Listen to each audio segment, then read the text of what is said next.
환자들이 느끼기에는 즉물적으로 느끼는 거는 물론 촉감이 제일 좋다라고 하는 게 가장 큰 특징인 것 같고요. 두 번째는 이제 그 보형물이 들어가는 이제 스페이스가 어떻게 형성되느냐에 따라서 기존에 이제 겉에가 까끌까끌했던 텍스처 타입 같은 경우에는 완전히 고정된 느낌이어서 움직임 면에서 약간 조금 자연스러움이 좀 덜했는데 안에 있는 젤과 이 겉에 있는 쉘이 주변과 접촉을 안 함에 따라서 움직임이 기존에 있었던 다른 텍스처 타입에 비해서는 훨씬 조금 좀 자연스러운 거에 가까이 가려는 그런 보형물이라고 얘기할 수가 있을 것 같아요. 그것도 또 하나의 장점이 될 수 있을 것 같습니다. 특히 재수술 환자들이 스스로 비교가 되잖아요. 이전에 다른 보형물을 써봤기 때문에 재수술 환자들한테 이제 피드백을 받아보면 확실히 촉감이 훨씬 좋아졌다. 그리고 아까 말씀하신 그 움직임도 훨씬 자연스럽다. 윗볼록이 조금 있어서 좀 더 볼륨감을 느끼기에 좋다. 이런 평들을 많이 합니다. 그래서 재수술 환자들의 평이 어떻게 보면은 스스로 비교해본 거기 때문에 정확한 비유라고 할 수 있겠죠. 다른 분들이 이제 처음 해보기 때문에 좋긴 좋은데 이게 얼마나 좋은지는 사실은 잘 모르시는 경우가 많고 재수술 환자분들은 차이를 느낄 수 있다 이렇게 많은 피드백을 받고 있습니다. 1000% 동의해요. 그러니까 그 이전에 이제 물방울을 많이 했었을 때는 많은 환자분들이 물방울처럼 위가 좀 편편하고 이런 거를 되게 자연스럽다라는 의미에서 많이 선호했는데 요즘은 미의 기준은 또 시기마다 또 달라지니까요. 아까 얘기한 대로 이상적인 보형물이 있어요. 이것도 없고 뭐 이런 우리가 이상적인 조건을 만족하는 보형물은 아직은 없어요. 마찬가지로 요즘 쓰고 있는 6세대 보형물, 이런 6세대 보형물들도 단점이 있는데 제가 보기에는 좀 밑빠짐 현상이 우리가 신경 써서 수술하지 않으면 밑빠짐 현상은 좀 더 있는 것 같아요. 우리 옛날에 스무스처럼. 그렇지만 그 밑빠짐 현상이 스무스 보형물보다는 조금 더 적을 것 같아요. 결과적으로도 그렇고 그래서 그렇게 걱정할 문제는 아니라고 생각하지만 물론 주의는 해야 되겠지만 스무스보다는 적어서 단점이라고 얘기하기도 애매한 단점이 아닌가 그렇게 생각이 됩니다. 개인적으로도 스무스보다는 조금 덜한 느낌이 있긴 하지만 기존에 지금은 요즘 많이 안 쓰지만 물방울이나 이렇게 텍스처링이 강하게 됐던 제품에 비해서는 확실히 그건 조금 선생님들이 방해하거나 포켓을 만들 때 좀 주의를 좀 해야지 되는 부분들은 있는 것 같고요. 전 개인적으로 단점이라고 얘기할 수는 없는데 조금 아쉬운 게 지금도 그것 때문에 좀 고민을 많이 하는데 전형적으로 거의 남성 가슴처럼 생각되는 조직이 하나도 없으면서 피부가 아주 뻑뻑한 이런 가슴 같은 경우에 과거에 이제 물방울 보형물이 조직을 잘 단단한 만큼 늘렸긴 했는데 과연 이 제품들이 그거와 유사한 모양을 만들 수 있을지에 대해서 계속 좀 관찰해 나가면서 좀 보고 있습니다. 근데 일단 수술 직후에 모양 만드는 거는 아직 그 기존의 물방울 보형물이랑은 약간은 좀 차이가 있는 것 같기는 해요. 유통기한이라는 개념은 조금 애매한 얘기고 최근에 환자들이 오셔서 말씀하시는 게 10년 지나면 수술 다시 해야 되나요? 또 10년 지나면 바꿔야 되나요? 굉장히 많이 물어보죠. 굉장히 많이 물어봅니다. 10년마다 바꿔줘야 된다면 정말 좋을 것 같아요. 그런 가이드라인이 있다면 의사가 그렇게 말씀하십니다. 네, 그건 사실이 아니고요. 제가 좀 찾아봤습니다. 하도 많은 환자들이 물어봐서. 그래서 미국 FDA 공고안에 보면 보형 환자들한테 보형물은 영구적이지 않다라는 것을 설명을 해라. 그리고 10년 정도 지나면 앞으로 문제가 발생할 확률이 높다고 환자에게 알려주어라. 이런 공고안이 있습니다. 그러니까 이 얘기 뭐냐면 보형물을 우리가 배터리 갈아 끼우듯이 10년 지났으니까 유효기간이 됐으니까 바꿔라 라는 뜻이 아니고 10년 정도 사용하게 되면 새 거 대비 향후 똑같이 10년이 흘렀을 때 10년 된 것이 좀 더 문제가 생길 확률이 높다라는 뜻이거든요. 그래서 10년마다 갈아주어라라는 거는 좀 다른 의미입니다. 그래서 이게 무조건 영구적이지 않다라는 걸 알려주라는 뜻이니까 문제가 없다면 10년 넘게 쓸 수도 있는, 평생 쓸 수도 있는 것이고 문제가 있다면 10년이 아니라 뭐 4, 5년이라도 교체를 해줄 필요가 있는 것이죠. 세월이 지나서 재수술하는 경우에 대부분 이제 많이 걱정을 하시는 게 이제 보형물의 파열입니다. 그런데 지금 10년 된 코어 데이터가 나오는 회사가 지금 4회사가 있는데요. 한 2%에서부터 가장 최근에 나온 이사 같은 경우에는 한 5% 정도까지 되거든요.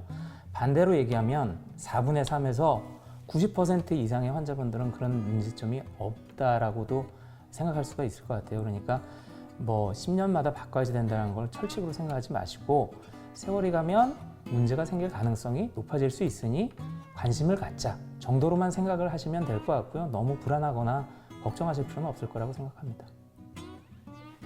가급적이면 모이스처라이저나 그렇게 보습을 좀 많이 하라고 합니다. 이유는 아무래도 수술 후에 피부가 좀 가슴 쪽 피부가 수술을 했기 때문에 건조해질 수도 있고 가끔 너무 큰 사이즈를 넣는 경우에는 튼살이 생기는 경우도 가끔 매우 드물지만 있을 수 있고요. 그래서 그리고 또 하나가 타이탄 스킨 같은 경우에는 이렇게 늘어나는 거를 빨리 해줘야 조금 더 세팅이 빨리 되기 때문에 가급적이면 보습제를 충분히 어플라이 하라고 환자한테 권유하고 있습니다. 네, 저도 한 2명 정도 경험을 했는데요. 그래서 그 전에는 저도 특별히 보습에 대해 관심을 갖지 않았는데 최근에 2명 정도에서 피부 튼살이 발생하는 걸 보고 임산부들이 사용하는 살트임 방지 크림이 있어요.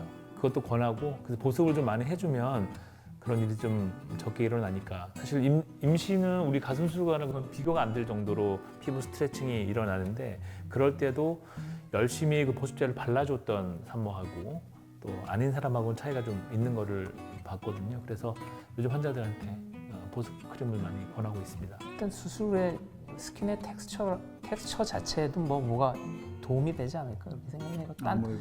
딴 피부보단 이게 익스펜션을 하니까 좀 더 효과가 많이 볼 수 있지 않을까. 근데 저도 살터짐 환자를 유심히 보셔도 너무 드문 케이스인데 경험을 해서 보니까 워낙에 피부가 얇아서 진피가 얇은 환자였어요. 둘 다. 그래서 매우 진피가 얇으니까 이게 진피가 안에서 밖에는 괜찮지만 표피는 붙어 있지만 진피가 이렇게 그냥 한계치를 넘어서 이렇게 벌어져 버린 거니까 보습을 해주면 아무래도 조금 나을 것 같다. 근데 100% 막을 수는 없겠죠. 막을 수는 없겠지만 하면 수술 후에 피부의 전체적인 톤이나 이런 데는 분명히 도움이 되지 않을까 이렇게 생각이 돼요. 네.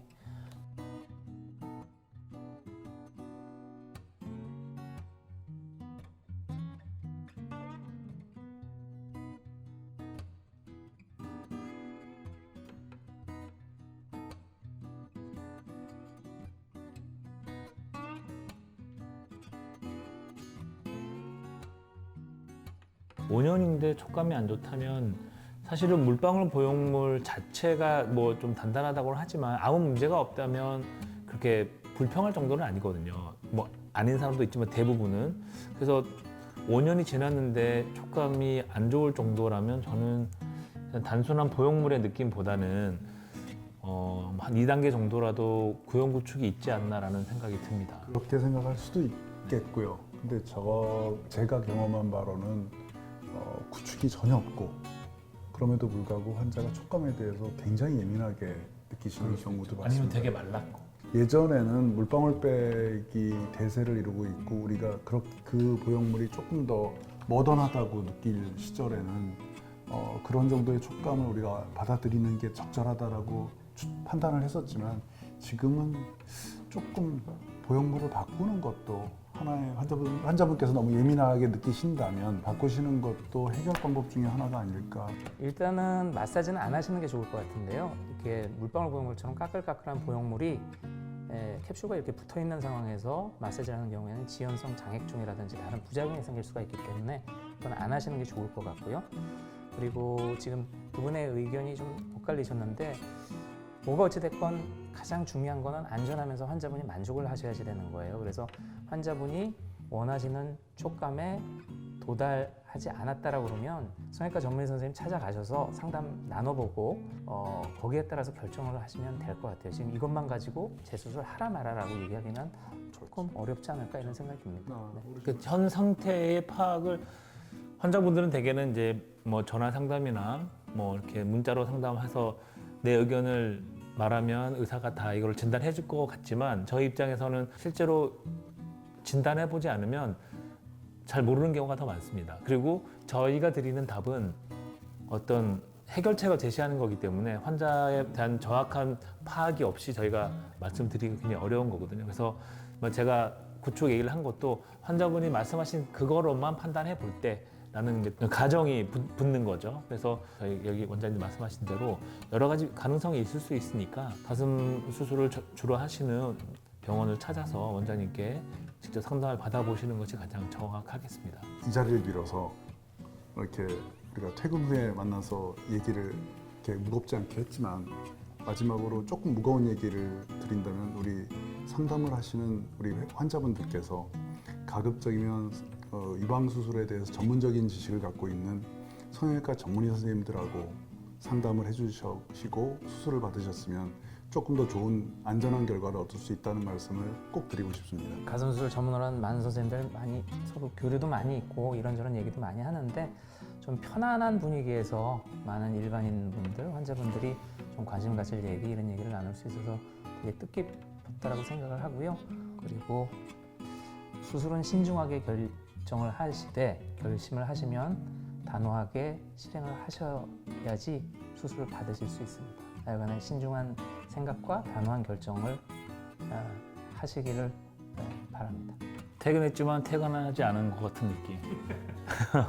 네, 퇴근하고 학술대에 와 있는 느낌인 것 같은데 편하게 보셨는지 모르겠습니다. 저희가 좀 편하게 얘기한다고는 했는데 잘 전달됐는지 모르겠지만 저희는 최선을 다했습니다. 뜻깊었던 시간이라고 생각합니다. 아주 좋은 시간이었던 것 같습니다. 이번 내용이 좋으셨다면 좋아요와 구독을 눌러주시는 걸로 여기 이렇게 눌러주시면 좋은 내용들이 되겠습니다. 농담하는 거예요? 아니면 진짜로 물어보는 거예요? 사케 말고 다른 술을 준비하면 괜찮을 것 같아요. 뭐 한 번 더 하는 것도 재밌을 것 같은데. 재밌을 것 같아요. 우리가 항상 갑자기 사실은- 표정이 달라졌는데 말이에요. 사실은 이렇게 만나서 얘기하는 게 우리가 학회에서 항상 이렇게 패널 디스커션하면서 자주 만나는 분들이거든요. 그래서 여러 선생님들을 앞에 모시고 초청중으로 모시고 성형외과 선생님들하고 같이 이렇게 얘기하면서 학술적인 토의를 꽤 해온 친한 사이들이기 때문에 그때와 비슷하게 아주 재밌게 오늘 잘한 것 같습니다. 다음엔 좀 젊은 원장님을 한번 섭외해 주십시오. 그거는 아니지. 그거는 캐러비안 베이에서 한번 하면 어떨까요? 날씨도 그런데. 괜찮네요. 배경 그렇게 해서. 좋습니다. 네, 지금까지 퇴근했지만 퇴근하지 못한 의사들의 이야기였습니다. 감사합니다. 감사합니다. 감사합니다. 좋아요와 구독.